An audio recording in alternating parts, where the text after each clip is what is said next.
And when I record my dreams, I record it as best as I can, how I experienced it in my dreams, how nonsensical it might seem, because I found that a lot of strange things pop up a few days or months or maybe a year or years later that have something to do with the dream. And it might deal with a symbol, it might be dealing with a drawing I did, it might have done with the recreation in a poem form, or right now as I am creating this multimedia version of a reflection on the dream, that something triggers something that I just experienced. I'm putting these pieces together for a poem. I just needed to talk them through, but I thought they were a little bit interesting as far as, what I see. Maybe there was a connection between my dream and real life when, we always have these maybe romantic notions of dreams come true. And when I see similarities between my dreams and my waking reality, a lot of times those are triggers for me to create an artistic piece. So thank you, Theonie, Mark, and Justin for the inspiration for this poem that I'm about to write. These are pieces of what I brought back from when I was dreaming, and I don't know if they were separate stories or if it was one long story or just a whole series of different pieces of what I had in my head at the time. I've been doing some reading on the history of writing, so I've seen the progression from, for example, cuneiform and rune script, and then on to other more advanced lettering. And I am talking to Mark Bacchus, and so I'm sitting there. I'm off to, if I'm sitting here, he's right here to my left on this nice, wonderful park bench. But anyway, it was an interior space, but he starts drawing lettering for me. So Mark starts drawing lettering for me. It looks complicated, and it looks more like, if you can imagine, like the shapes that, and I was reading in the history of writing book, how, and I write calligraphy, so it can be a very precise art.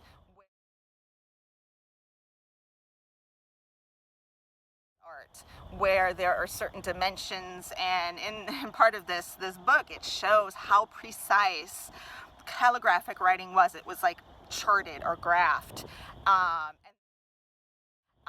and this was sort of like that type of precision in a circle, actually. And it was a circle, and then also I believe there's a line in the middle through it, and then also maybe an inner circle, and then it depended on the different types of letters, but they were more symbols of the type of patterning, if it was dots or solid or just empty white space. And that was one line, for example, a variation of that, and it was like he was writing code. And also going back to the history of writing, on another page, it showed how multimedia, all of our fonts are based on some precise ratio, I guess, dimensions of each font, like the curvature, or so we get the different shapes of our fonts. If you really think about it, the different types of fonts deal with certain dimensions. So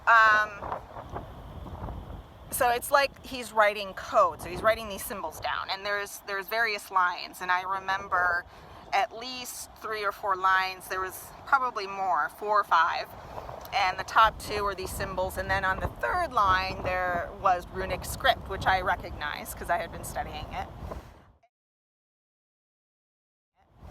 And one part of the text is like an artistic shape design that is hollow like a circle, but different patterns drawn in it, which I just described. I see multiple lines of text. The 3rd line down are runes. When he finishes writing it, it is a sample. And he plays it back on a tablet,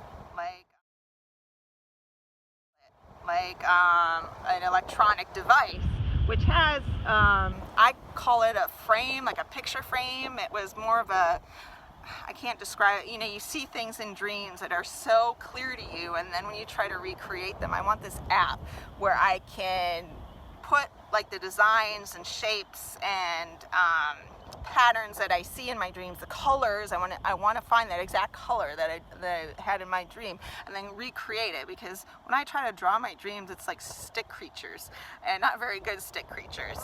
My art is more writing. I can maybe recreate it a little bit better, maybe in poetry. But sometimes it's good to actually see it, like a scene that you take a photo of.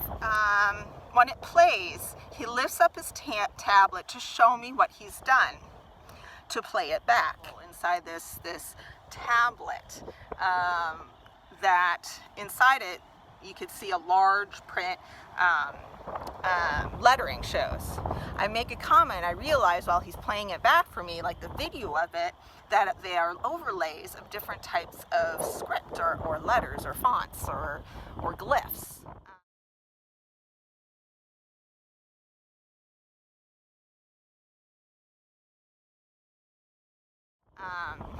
And I understand the multiple lines of text that he was writing down, like the first line, the second line, the third line, that all of those put together and played back really fast are like frames in a film where they all cross-dissolve, and that's what is being played on the tablet. There is text layered over text. I see the rune text inside the oval frame. Then the lettering shifts into a keyhole, and this keyhole is like vortexy. It has this kind of like sunken feel to it, silvery and gray, and it's kind of like a psychedelic black hole, but it's silvery and gray. Yesterday I am on IdeaPod and I'm looking through the recent ideas, and I see IdeaPod Thuani and her video where she introduces herself to the community, and I notice a few things about her. I haven't met her yet, but I just kind of just at a glance, like what kind of person she might be.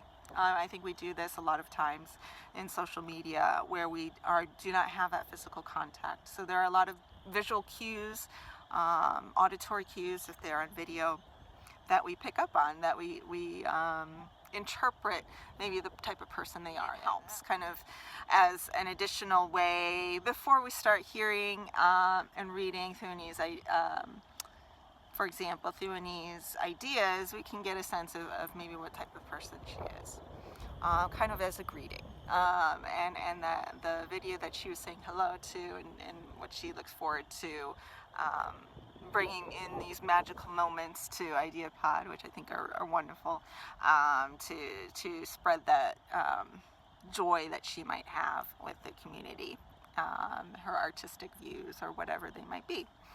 So then I look at her pendant, and the pendant that she had in the video on IdeaPod,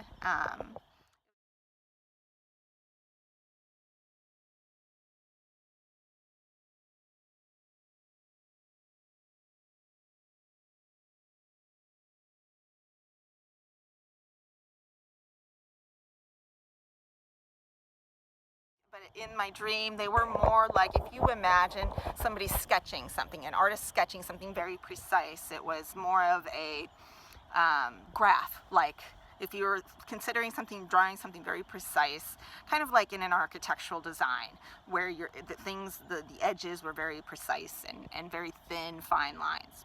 And so one of my dreams deals with this morphing between one thing and the next, and symbols and dreams already are symbolic. For me, a lot of times I get a lot of imagery, more so occasionally I get things that I remember about conversation, but I guess that goes with the type of person I am as well.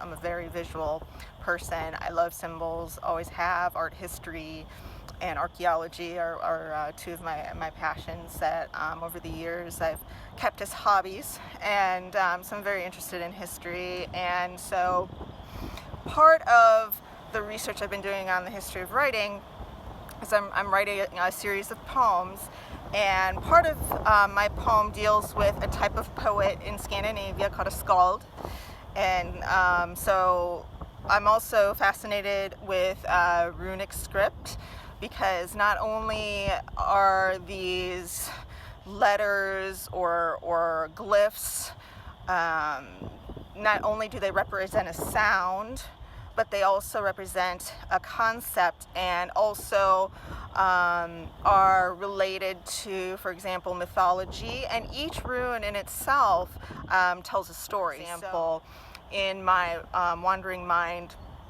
part about spin, at the very end I mentioned the web of weird. And it's a misconception that that it means weird. It actually means to become.